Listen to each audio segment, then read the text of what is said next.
Boa noite a todos. Que o nosso irmão maior Jesus nos abençoe, nos proteja, nos dê intuição e que todos nós possamos abrir os nossos corações para que as benesses dessa noite possam estar conosco amanhã e sempre. Bem, meus amigos, as palavras de Jesus, elas são, todas elas, às vezes as frases mais simples, nós precisamos analisá-las e tentar interiorizar a mensagem do Mestre. Há uma passagem muito singela, mas, no entanto, muito significativa, e ela está descrita, por exemplo, no Evangelho de Marcos, no capítulo 2, lá no versículo 14. Como a gente percebe, no início do Evangelho, a parte inicial dos Evangelhos é quando narra o nascimento de Jesus, e depois narra o início do apostolado de Jesus. Então, Jesus estava procurando os seus auxiliares, os discípulos, para que o acompanhassem na jornada, no trabalho de propagação, de difusão da Boa Nova, que é o Evangelho. E, como dissemos lá em Marcos, há uma narrativa que diz assim: e, passando, viu Levi, filho de Alfeu, e disse: segue-me. Ele, levantando-se, o seguiu. Então, Levi, filho de Alfeu, é o Mateus. Mateus, ele estava na coletoria, ele era um publicano, um coletor de impostos, e ele estava lá na coletoria. E Jesus, ao entrar naquela localidade, ele percebeu ali a figura de Levi. E já tinha escolhido Levi. A gente sabe que um espírito perfeito como é Jesus tem a presciência de tudo. Então, o que acontece? Ele fez esse convite. Mas a narrativa em si, nós vamos entrar num ponto da significação dos verbos que Jesus utiliza. O levantar e seguir. Muito bem. Quando a gente lê os evangelhos, é interessante que a gente note que, por todos os recantos, onde Jesus ele deixou assim, vamos dizer, o sinal de sua passagem, a marca de sua passagem, o que acontece? Houve sempre uma grande movimentação, no que se refere a esse ato de levantar e seguir. Então, é uma coisa interessante para a gente analisar o significado desse levantar e o significado do seguir. Bom, quando a gente fala para uma pessoa levantar-se, subentende que a pessoa estava sentada ou deitada. Não é verdade? Levantar significa isso, você sair de uma posição que você provavelmente deve estar sentado ou deitado. Resumindo, admite da ideia de uma posição de descanso, de uma posição de cômoda, uma posição de acomodação. Então, o que acontece? Quando Jesus diz levanta, e ele, para seguir, ou seja, quando Jesus disse lá a Mateus, segue-me, pediu para ele seguir, e ele se levantou. Então, se ele se levantou, ele estava sentado ou deitado. A gente sabe pelo texto que Mateus estava sentado, ele estava na coletoria. Em Mateus mesmo, ele diz isso, ele estava sentado. Bom, essa posição de conforto é a posição, essa zona de conforto, que todos nós procuramos isso. Então, quando estamos numa situação de conforto, nós não ousamos sair daquela posição. Então, é assim, por exemplo, quando a gente tem uma atividade, um emprego que nos dá um conforto e de um bom salário, de uma exigência muito pouca, mas a gente, às vezes, não se sente realizado. Mas como nós estamos numa zona de conforto, nós não ousamos sair dali para procurar outras coisas. Então, o que Jesus quer dizer nesse levanta-se, para levantar e seguir, é exatamente isso que a gente tem que entender, porque nos evangelhos, por exemplo, outros evangelistas, outros discípulos, André e Tiago, eles deixaram suas redes, eram os pescadores, estavam pescando, deixaram suas redes para acompanhar o Jesus. Então, o próprio Mateus, que nós estamos falando aqui. Então, naquela passagem do paralítico, após curado, ele retoma a saúde e então ele se ergue e anda, ou seja, prossegue. E aí nós precisamos entender isso. Quantas vezes, meus irmãos, nós temos as oportunidades aí batendo a nossa porta, oportunidade da gente se levantar, da gente reagir à situação que nós nos encontramos e a gente não faz por medo. Por medo. Por quê? Porque muitas das vezes a gente precisa entender que são dolorosas peregrinações e que exigem um esforço profundo nosso, é que se encontra a mudança. Não é fácil, por exemplo, a gente ser espírita. Tanto é que lá no Evangelho segundo o Espiritismo, no capítulo 17, diz assim, reconhece o verdadeiro espírita pelo esforço que ele faz para domar as suas más tendências. Então, nós precisamos de esforço. Ninguém constrói nada sem esforço. Ninguém faz uma reforma íntima sem que se trave ali uma guerra hercúlea contra o nosso orgulho, o nosso egoísmo que está lá no recôndito do nosso coração. Então, são essas as coisas que a gente fica pensando assim, quando a gente medita muito. Às vezes a gente lê uma passagem aqui, a gente está estudando Espiritismo, e eu fico pensando assim, puxa vida, quantas oportunidades nós temos, todos nós, eu, vocês, quantas oportunidades nós temos de mudança? Quantas oportunidades nós temos de fazer diferente? E não fazemos por quê? Pelo medo de desafiar, pelo medo que a gente sente de ousar fazer diferente, de fazer uma coisa nova. Claro, nós precisamos de estabilidade. Claro, nós precisamos do bom senso, nós precisamos de consciência. Nós não devemos agir de forma translocada. Nós não somos nenhum doivana, não, de forma nenhuma, não é isso. Mas o ousar, o desafiar, o fazer diferente, ele precisa ser encarado dessa forma, ele precisa ser encarado como uma oportunidade que nós temos de evolução. Então, se nós nos contentássemos apenas com aquilo que nos chega no momento e porque nós consideramos que está bom para nós não conseguiremos avançar. Veja que em O Livro dos Espíritos, está lá naquele capítulo, lá no Sistema das Leis Morais, a lei do progresso, que tudo progride. E nós não estamos fora disso. Mas todo progresso, ele vem de uma negação de um conceito, de uma não aceitação de uma coisa, e a gente vai conseguir fazer. A gente vê, por exemplo, no nosso país. No nosso país, algumas pessoas estavam negando a eficácia das vacinas de forma incisiva. E o que acontece? As mentes que usaram, que foram descobrir as vacinas, que foram insistir para aplicar, começaram a aplicar.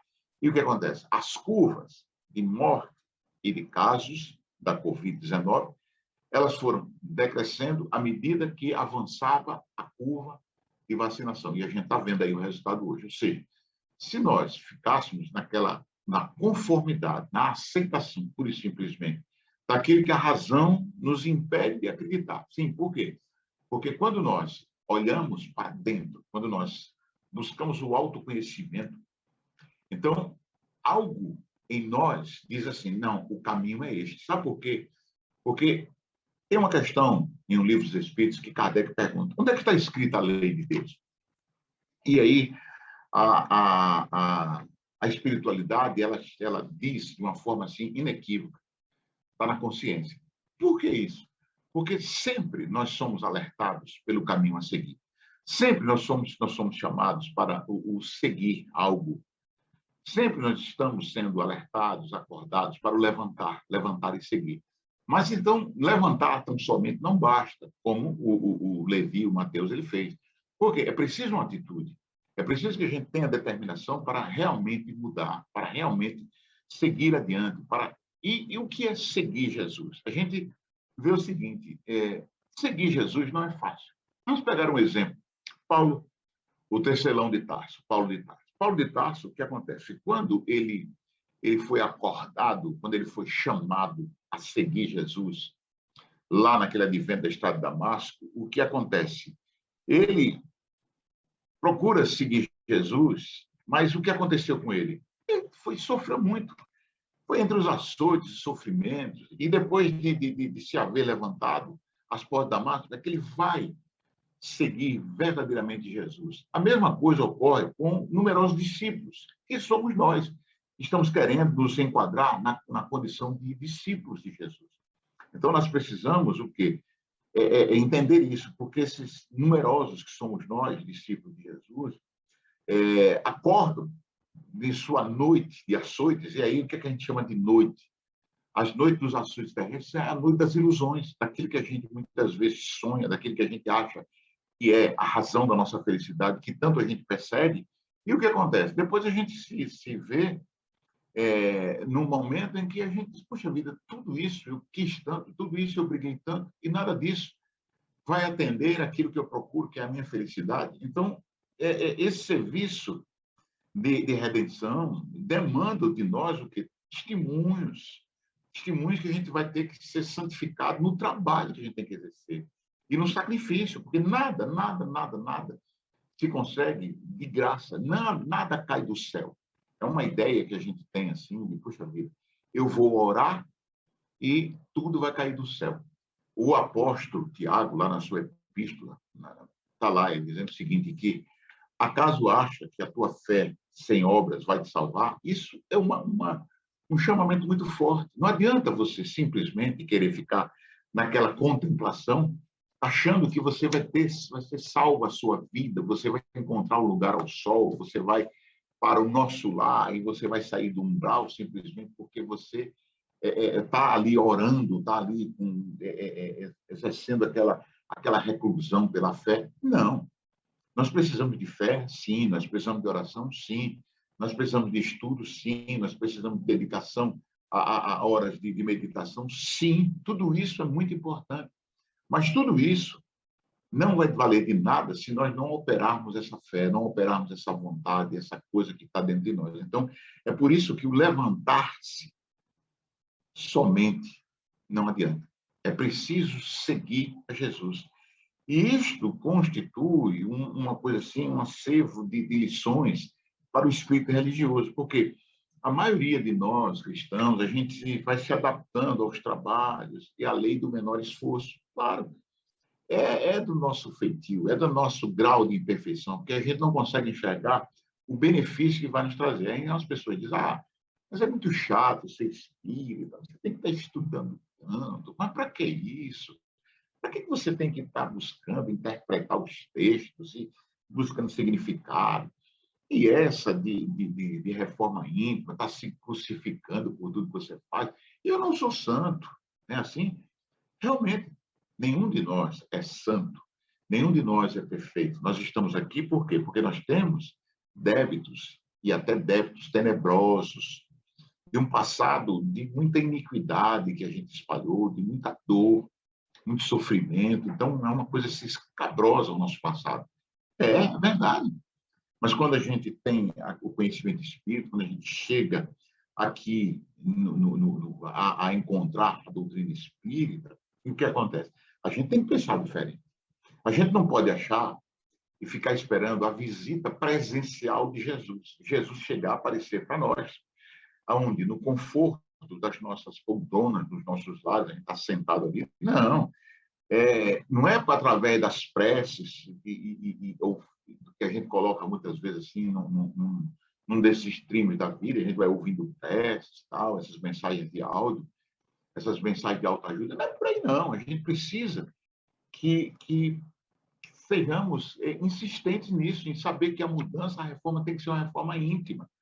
Outros lá, eu espero que dentro da doutrina espírita nós não tenhamos isso, mas outros lá, outros irmãos de religião, que esperam comprar um lugar ao céu. Então, puxa vida, vamos perguntar a nós mesmos, nosso íntimo, puxa vida, será que você tá seguindo a Jesus?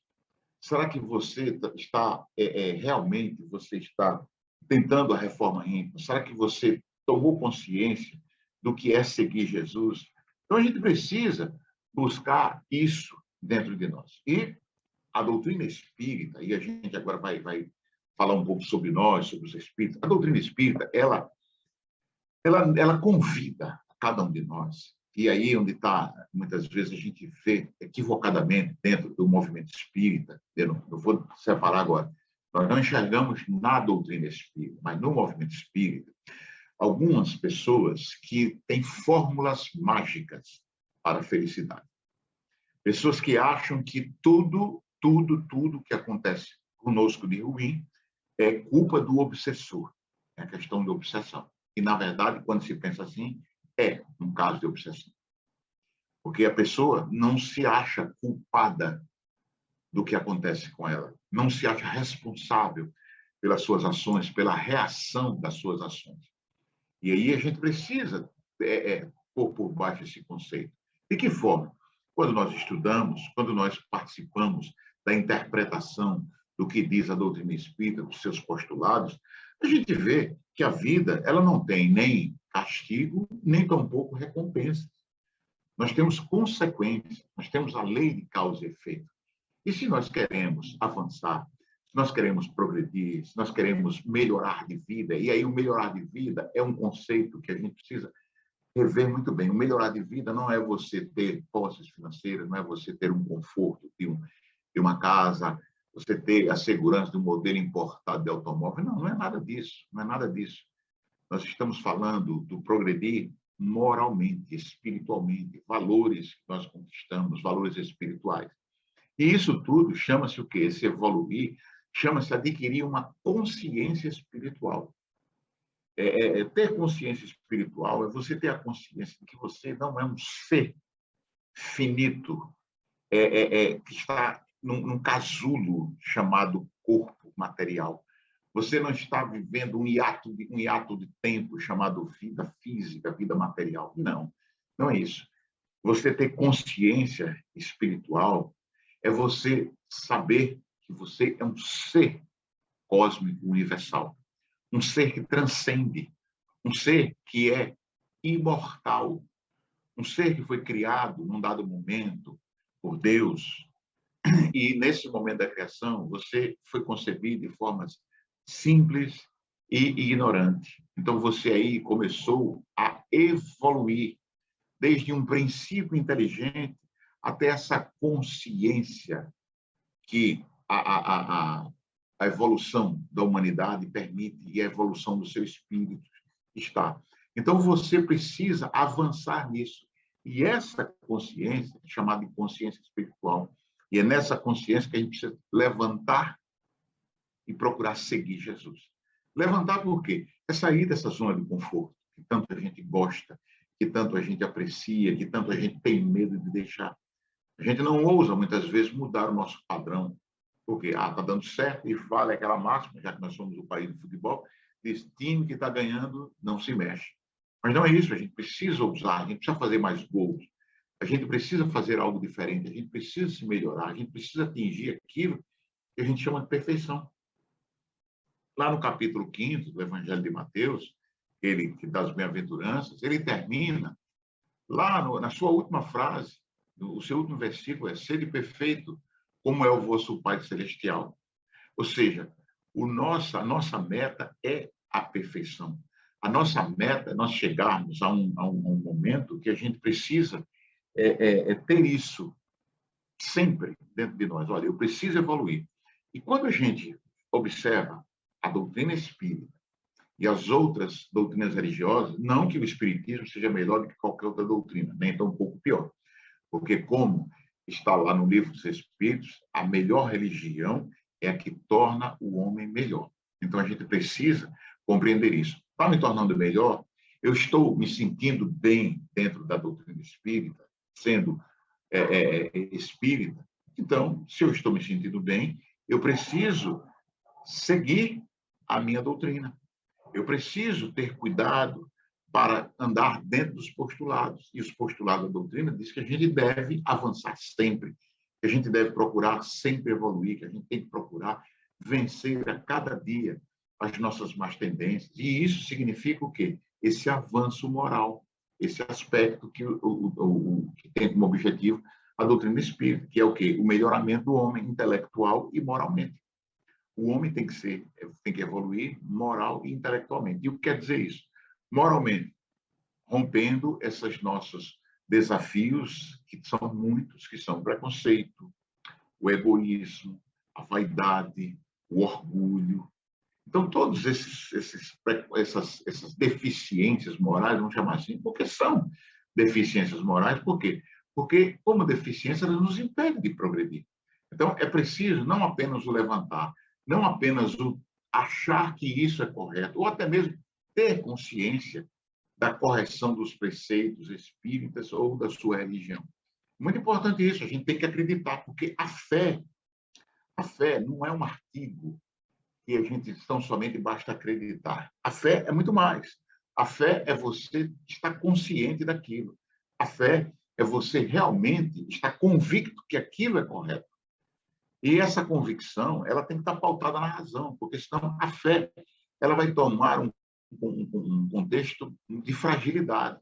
Não porque quando o indivíduo que não tem fé, não é isso. A fragilidade é o quê?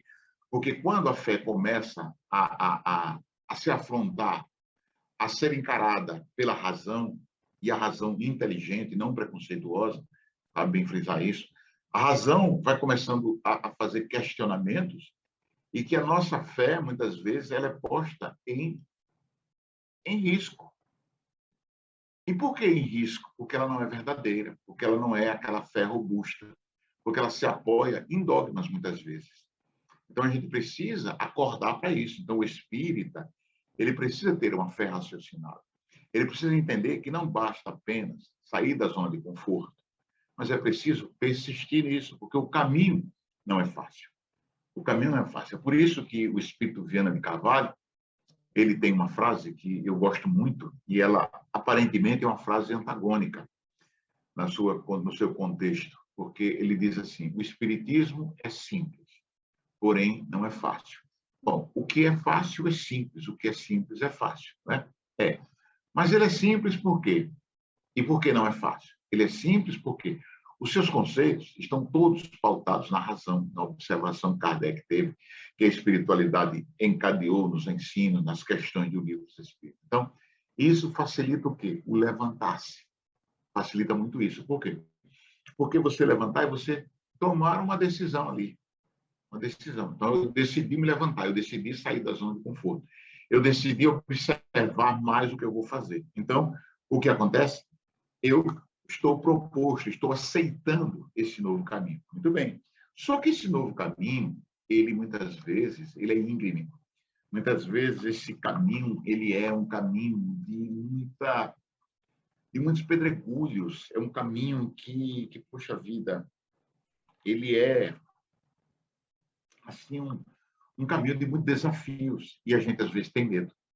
Então nós precisamos começar a entender que esse caminho não é o caminho da porta larga.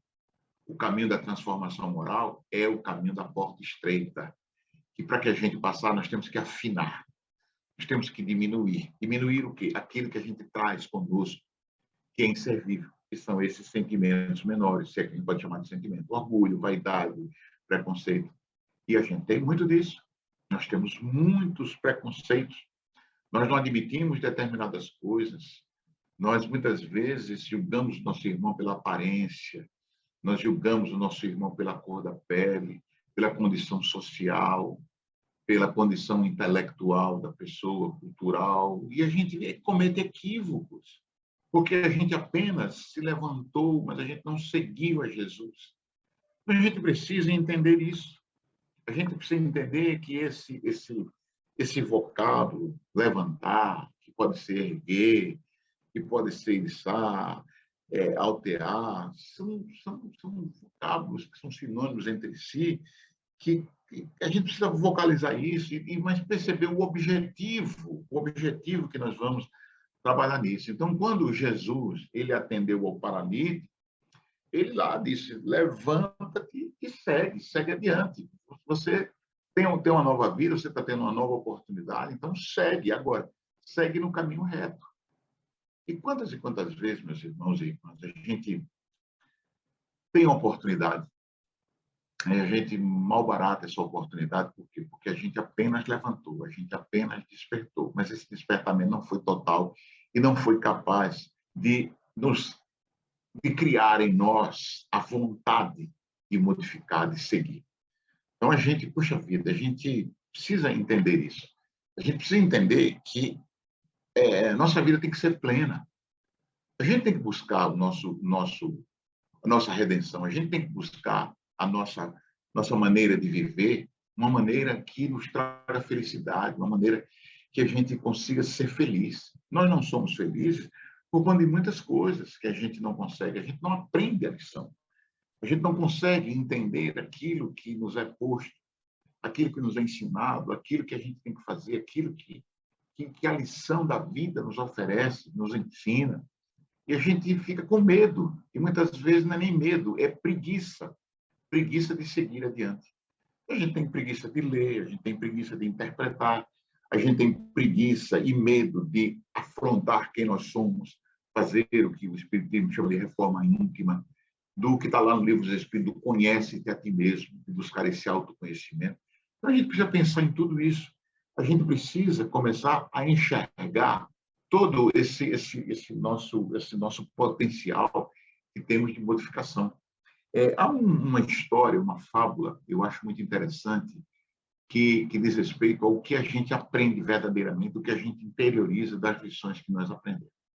Essa fábula é mais ou menos assim, eu vou procurar me lembrar dela para contar para a gente. Num templo, vivia uma ordem, e os ocupantes dessa ordem, os discípulos e o mestre, um mestre muito, um idoso, uma idade bastante avançada, mas um homem de muita sabedoria, eles viviam lá. E como eles não trabalhavam, eles meditavam, estudavam e buscavam ali formar pessoas, que o objetivo do tempo era depois exportar esses discípulos para o mundo. Então, a cada nova turma, a cada novo tempo, não havia interrupção, não havia parada para outra coisa, a não ser esse trabalho de formação. Então, o que acontece? Com a agressividade do tempo, com o que a gente tem muito aqui na cidade, a maresia, com as intempéries do tempo, o mosteiro, o templo, ele foi ruindo. E eles precisavam consertar. E era uma preocupação de todos, mas eles não tinham posses para consertar. E aquilo era comum, aquela conversa entre eles. E certo dia, esse mestre Zen chegou para os discípulos e disse: olha, meus queridos, nós temos a solução para conseguirmos o dinheiro para consertarmos o templo. Aí todos se alegraram, tudo. Aí todos atentos a ouvir qual era a solução que o mestre tinha, e o mestre, então, após aquela alvoroço ali da alegria, olhou para todos e disse: vocês têm de roubar.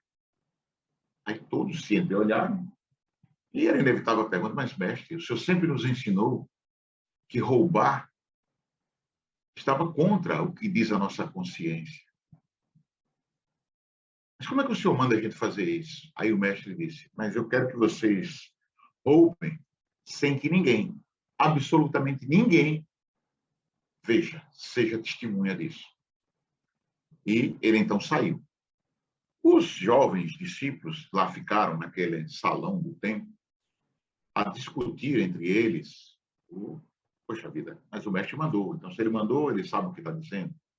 E era esse tipo de conversa. Bom, o fato é que quando chegou a noite, que escureceu completamente, o mestre, depois de algumas horas, de altas horas, ele foi dar uma volta no templo e encontrou tão somente um dos discípulos. E ele chegou para esse discípulo e perguntou: onde estão os outros? Aí o discípulo respondeu: todos se foram, Senhor. Mas todos, sim, mestre, todos, exceto eu. E eles foram para onde? Aonde eles foram? Aí o discípulo disse: mestre, eles saíram daqui para roubar. E fizeram isso agora, na calada da noite, para que ninguém os visse. Aí o mestre silenciou e olhou para o discípulo e disse: e você? Por que você não foi com os outros? Ele disse: mestre, eu não poderia, porque o senhor disse que nós deveríamos roubar e que ninguém, absolutamente ninguém, nos visse. E eu jamais iria conseguir esconder isso de mim. Eu não posso me esconder do meu próprio eu, do meu ser. Por isso que eu não fui. Aí o mestre olhou para aquele discípulo, sorriu e disse: você aprendeu a lição. Essa lição ela é muito importante para nós, por quê? Porque muitas das vezes nós estamos preocupados com o que os outros do nosso entorno nos veem. Então, nós nos levantamos para que os outros vejam. Nós nos levantamos para que os outros percebam o nosso movimento de mudança. Nós damos, às vezes, alguns passos à frente de outras pessoas, porque nós sabemos que aquelas outras vão parar e nós vamos estar à frente deles. Mas nós não estamos dispostos a seguir, e muito menos de convidar aqueles que pararam para vir conosco nesse caminho da mudança, nesse caminho da retidão, nesse caminho da conquista de valores morais, nos seguir a Jesus.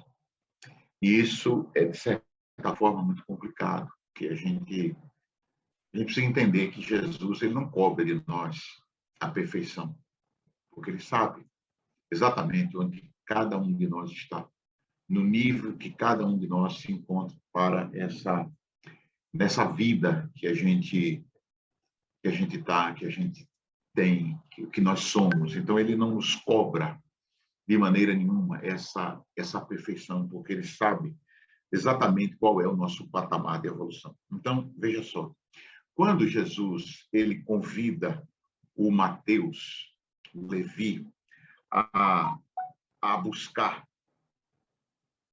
a se levantar e segue-me, ele está simplesmente dizendo para que nós, e ele fala com todos nós, para que a gente se levante e que sigam os passos, a velocidade. Cada um de nós tem a sua. Cada um de nós tem a capacidade de perceber quantos passos pode dar por dia, qual o tamanho do seu passo, o quanto ele avança.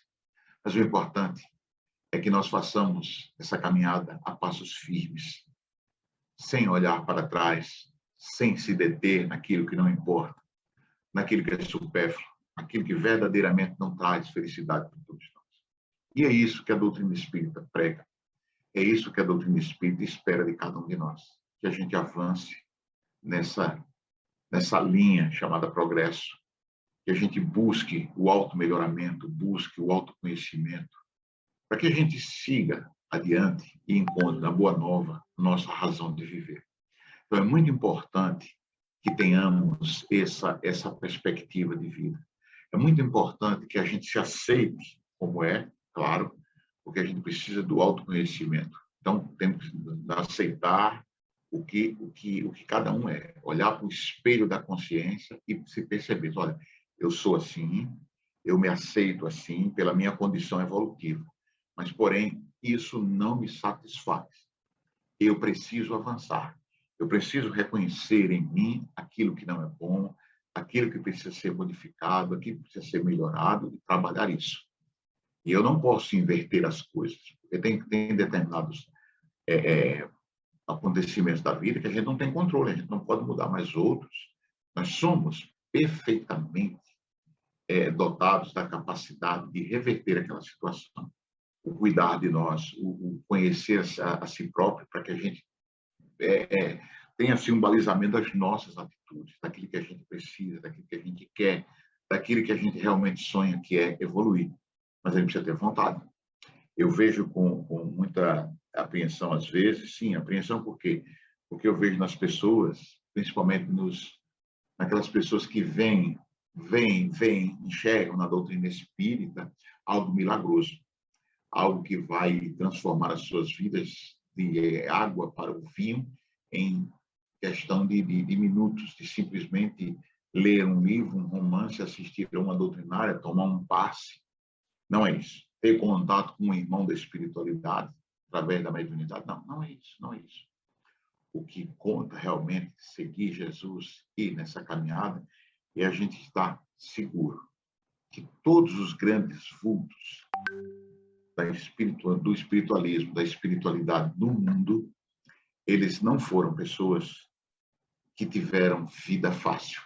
A gente vê aí, se a gente pegar um passado bem recente, nós vamos ver, por exemplo, Chico Xavier nunca teve saúde do corpo, nunca teve, assim, digamos, uma vida boa no que a gente, no sentido materialmente falando. A gente vê, por exemplo, Irmã Dulce, a gente vê Madre Teresa de Calcutá, Gandhi. A gente vê, por exemplo, o próprio Jesus, os seus discípulos. Paulo, que nós citamos aqui, Paulo, o apóstolo. Ele tinha uma vida, que era uma vida, digamos assim, de progresso material. Paulo era um doutor da lei, um Rabone, ia ser o cargo máximo dentro do judaísmo. Paulo tinha tudo, poder, dinheiro, dominação, conhecimento, tinha tudo, tinha tudo. Ele trocou tudo aquilo depois do advento do estado de Damasco, porque ele percebeu que deveria seguir Jesus, que era a sua meta, o seu objetivo maior seria seguir Jesus. Então ele largou tudo isso, levantou-se. O levantar foi onde? Foi na estrada de Damasco. Então, quando ele lá na estrada de Damasco, que ele viu a imagem de Jesus na sua redentiva mental, ele pergunta: "O que queres que eu faça?" E Jesus simplesmente pediu a ele que ele amasse, que ele retirasse de seu coração embrutecido pelo rigor da lei, que ele buscasse a razão, que ele buscasse o amor. Então, Paulo, ele vai até Damasco, encontra-se com Ananias, não é o objetivo nosso contar a história aqui, vocês, por favor, adquiram o livro Paulo e Estevão, vocês vão ter essa maravilhosa saga de Saulo até Paulo, e outros personagens vão encantar a nossa vida com o seu testemunho. E a gente vai ver o testemunho de todos eles, esses personagens, que não foram testemunhos fáceis. Eles levantaram, quando acordaram para o verdadeiro objetivo da vida, mas não se recusaram a seguir. E seguir envolve um sacrifício muito maior do que levantar. E levantar, muitas vezes, nós somos auxiliados por oportunidades que a vida nos oferece. Mas o seguir, nós vamos encontrar muitos, mas muitos percalços. E que nós precisamos ter em mente uma coisa, que eu preciso, quando eu falo eu, diga você, nós, precisamos estar conscientes disso. A vida, a verdadeira vida não é essa. A verdadeira vida é algo muito maior, que transcende a nossa percepção terrena.